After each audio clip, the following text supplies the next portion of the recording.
万万没想到馒头还能这样做，一次发酵，旋软筋道，不用挨个去揉面，做法真是简单到家了。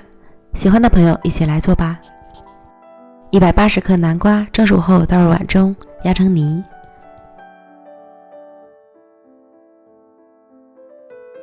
等晾至温热后，加入300克普通中筋面粉、3克酵母、10克白糖，搅拌成絮状。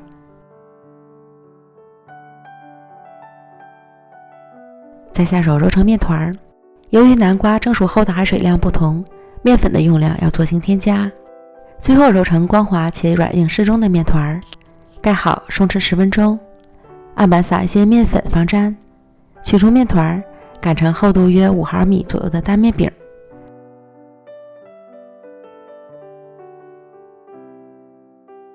找个杯子压出小圆片，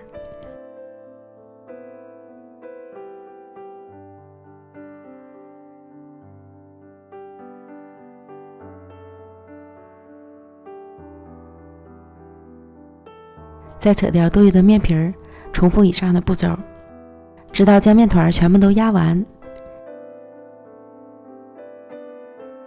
然后取一个小圆片，放上提前准备好的豆沙馅，再盖上一个小圆片，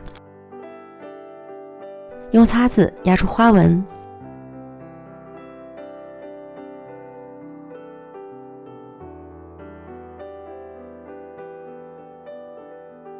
压好后像一朵小花，非常漂亮。全部都做好后摆放到蒸屉里，盖好保鲜膜，醒发至 1.5 倍大。醒发至生坯形状饱满，按压很有弹性，就是发酵好了。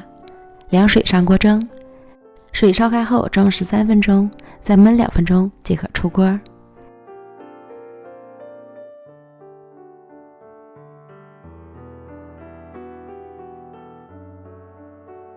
这样我们的南瓜豆沙馒头就做好了，颜色金黄，看着就想吃。一次发酵照样蓬松暄软，吃起来柔软筋道，比普通白馒头好吃多了哦。喜欢的朋友就赶快做起来吧。感谢您的观看，咱们下期见，拜拜。